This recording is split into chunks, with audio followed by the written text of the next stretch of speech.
In this video, I'll be covering some major improvements to pet customization, Shadow Shard co-op content, the Primalist archetype, new costumes, and more.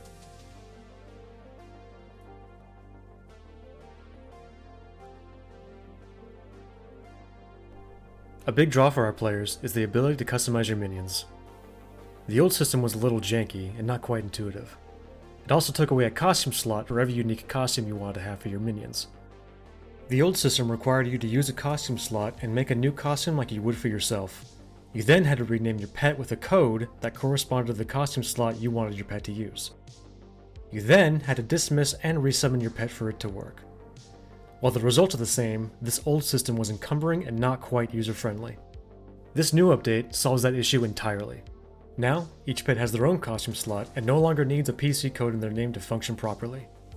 To use this new system, you must first rename your pet. Right-click the pet you want to change, and click Rename. Again, this new system does not require the PC trick, so you don't have to worry about that. If you have already had a pet that was renamed before this update, you will need to clear it using the following command: /clear_pet names. If you have already made customized pets before as well, you may need to redo their costumes. Once you've named your pet, you then click the Edit Costume selection.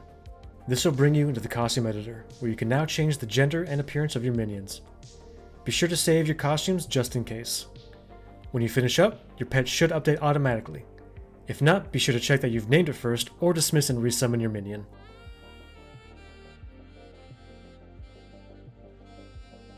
The Shadow Shard is an alternate dimension permanently linked to the Portal Corporation. It is called the Shadow Shard because among its inhabitants are many that appear as shadows of familiar enemies from the rest of the game. Normally, villains cannot enter the Shadow Shard itself, but now the zone is considered to be a co-op zone so that villains can participate. All the task forces have been updated to support villains with the exception of Dr. Quarterfield, which will be receiving a revamp in a future update.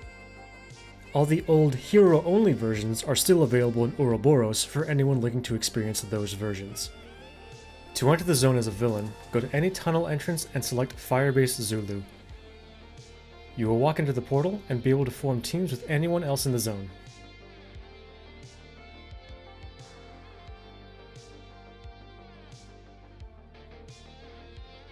The Primalist was a planned archetype when City of Heroes was still alive. It never managed to get released before the end of the game's life, but now you can give this new archetype a try on the Thunderspy servers. We have our own unique icon, as well as our own changes to the archetype that are different from other servers. The Primalist is a melee archetype similar to the way Chaldeans play. They have 3 different forms: Human, Hunter, and Prowler. Each form gives your powers a slightly different effect. For instance, Feral Blow, your first primary power, will deal smashing damage and heal you and your allies while in human form, deal lethal damage and reduce defense in Hunter form, or cause minor lethal damage over time and have a chance to stun in Prowler form. Each power also builds a resource known as Primal Energy. This resource is required for some powers to activate or is used to amplify others.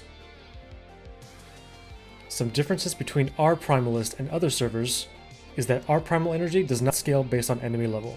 We have our own Archetype Origin enhancement that has +2 Primal Energy. You can select different forms that you want to use, and our animations have been slightly adjusted to fix some known issues. We have new costumes made by our own community members. Yikes has created gun holsters as a chest detail, knife sheaths for the shoulders, suspenders for the belt slot, booty shorts in the skirt category, and in overwear, a cropped hoodie and an oversized t-shirt. As of now, all of these costumes are made for female only, but may be added to male and huge in the future.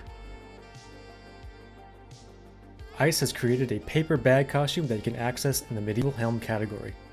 This is available for all genders and has eye holes, smiley, frown, angry, question mark, eye, and the LaBeouf special texture option. The robotics costume pack is also underway, but currently does not have a timed release as of yet. In addition to these updates, there have been a lot of smaller updates peppered in throughout the months, like buffs to the assault rifle for all archetypes. The list is quite big, so you can check out all the details in the patch notes of our Discord if you'd like. Links are in the description. Thank you for watching.